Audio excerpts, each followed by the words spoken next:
আজ তোমাদের সঙ্গে শেয়ার করব দেওঘর থেকে আচার্যদেবের জন্মতিথি উৎসবের পার্ট 2 ভিডিও।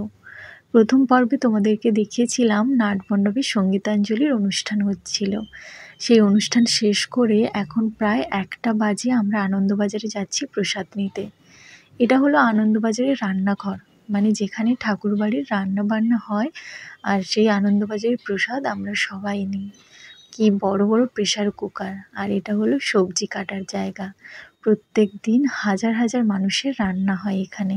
আনন্দবাজারটা হলো প্রায় 6-7 তলা বিল্ডিং, প্রত্যেকটা ফ্লোরেই প্রসাদ দেওয়া হয় এরমভাবেই। চলো এবার আমরা প্রসাদটা খেয়ে নিই, বাকিটা খাওয়ার পরে শেয়ার করছি। A few moments later. Anandabazar শেষ করে আমরা রুমে যাইনি রেস্ট নেওয়ার জন্য। আচার্যদেব কখন সন্ধে প্রার্থনায় আসবে সেই অপেক্ষায় আমরা নাটমণ্ডপে বসেছিলাম দুপুর থেকে। অবশেষে ওনার দর্শন মিলল সন্ধে প্রার্থনার পরে।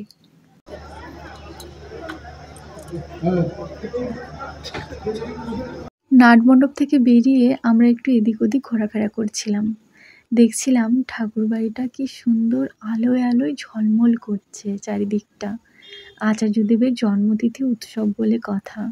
কত মানুষ দূর দূরান্ত থেকে এসছে এই উৎসবে অংশগ্রহণ করার জন্য।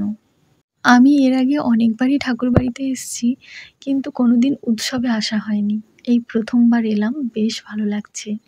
যেখানেই যাচ্ছি লোকজনেরা দল বেঁধে কীর্তন, গান বাজনা এইসব করছে। এখন মাইকে অ্যানাউন্স করছে যে আসামি আর নাচ হচ্ছে মনমোহিনী ধামের মাঠে।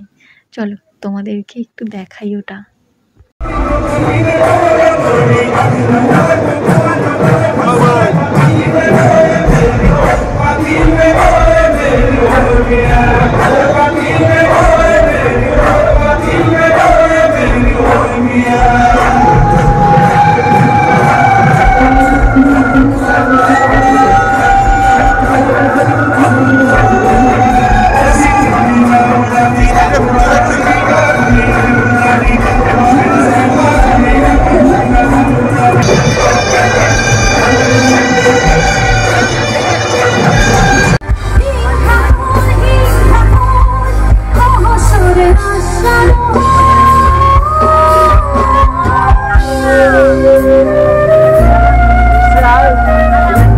চলো আজকের ভিডিওটা এখানেই শেষ করছি। সবাই ভীষণ ভালো থেকো, আনন্দে থেকো।